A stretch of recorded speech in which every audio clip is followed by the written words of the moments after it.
Hello दोस्तों, कैसे आप लोग। Again I am here to teach you some important and creative way to learn vocabulary. Okay, so मैंने आपके लिए कुछ यहाँ पे वर्ड्स लिखे हैं। जो मेन वर्ड क्या है और उसके साथ में हमारे जो अल्फाबेट होते हैं, मतलब ए टू जेड जो हमारी मीनिंग जो लेटर्स होते हैं, उनमें से कौन कौन से जो लेटर्स होते हैं जो हम ये जो लिखा है ना ऊपर ATE8, तो मतलब जो है इसके साथ में हम ए से लेकर जेड तक कौन कौन से लेटर जो है जोड़ सकते हैं जिससे हमको जो है मीनिंग्स प्राप्त होंगी, मीनिंग्स याद करने के लिए आसानी होगी। तो मैं आपको बता देता हूं कि इंग्लिश को आपको बिल्कुल भी रटना नहीं है, बस एकदम से अच्छे से जो है सिंपल वे बनाने हैं जिससे आपको क्या होगा, उनको याद करने में बहुत ही आसानी होगी। ठीक है, so let's begin this class. Okay, तो यहाँ पे लिखा है 8, तो 8 हमारा मेन वर्ड है। तो इसमें से हम जो है इसमें ए टू जेड हम लेटर्स मिलाएंगे। ठीक है, और उससे शब्द बनेंगे बहुत ही अच्छे और जो है प्यारे प्यारे शब्द हैं, उनको देखते हैं। तो देखिए, अगर मैं 8 में बी मतलब आगे रख दूं, यानी 8 के आगे मैंने बी लगा दिया तो हो गया वेट। वेट का मतलब होता है गुस्सा या क्रोध। ठीक है, अच्छे से देखिएगा, इसको मीनिंग को याद कर लेना। आपको बस ये याद रखना है, ये 88 आपको एक बार याद करना है। उसके बाद में आपको क्या मतलब याद करना है, आपको ये लेटर याद करना है कि बी मतलब गुस्सा, क्योंकि 8 तो हमको पहले से याद है, तो बी मतलब गुस्सा, यानी कि BAT, बेट माने गुस्सा। तो ऐसे ही लिखा है। अब 8 के आगे मैंने सी जोड़ दिया तो हो गया केट। केट का मतलब क्या होता है, स्वादिष्ट भोजन।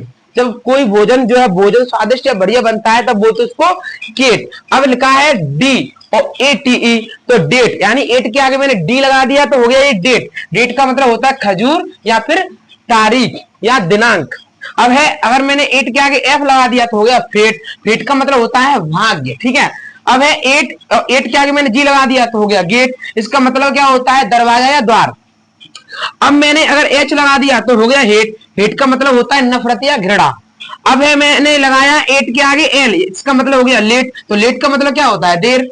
अब है 8 के आगे एम मतलब मेट, तो मैंने एम लगा दिया तो हो गया मेट। मेट का मतलब होता है साथी, दोस्त या मित्र। अगर मैंने लगा दिया पी तो हो गया पेट। पेट का मतलब क्या होता है, खोपड़ी या मस्तिष्क। हमारी खोपड़ी या मस्तिष्क होती है उसको बोलते हैं हम पेट।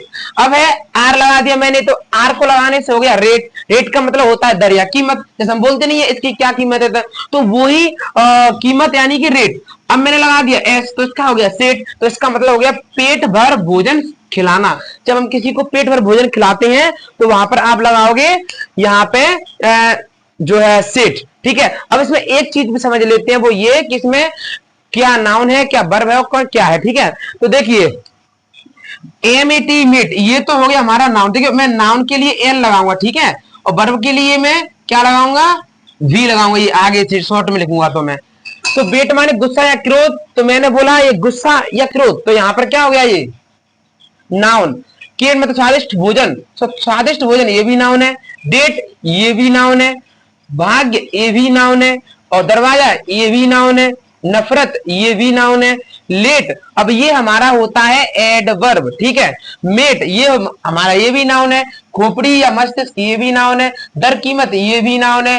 और ये है हमारी वर्ब। इसमें हमको केवल एक ही वर्ब मिली और एक एडवर्ब मिला और सब नाउन है। तो देखिए, ये मुझे आशा है आपको अच्छे तरीके से समझ में आएगा। इसमें कोई ज्यादा कुछ है नहीं, बस आपको क्या करना है, अच्छे और सिंपल वे आपको ढूंढने हैं। आपको इंग्लिश रटनी नहीं है, आपको इंटरेस्ट लेना है। क्या है, सबसे पहले इंग्लिश को ले लेते हैं, अरे भाई याद नहीं होगा, समझ में नहीं आएगा। अरे सब कुछ आप, मैंने ये तरीका इसलिए बताया आपको कि और भी यही एक ही क्लास नहीं, आपके लिए और भी क्लास लेके आऊंगा, जिससे क्या है आपको आसानी होगी मीनिंग याद करने में। तो आपको वोकैबुलरी याद करनी है तो आपको रटना नहीं है, बल्कि आपको उसको थोड़ा क्रिएटिव बनाना है। उसको अच्छे तरीके से याद करने के लिए आपको सिंपल वे क्रिएट करने है, वो आपको रास्ते जो है ढूंढने। ठीक है, और thank you so much for watching this video and please like share and subscribe. अपनी खुशी से भी कर दिया करो, क्या मुझे ही कहना पड़ेगा बार बार।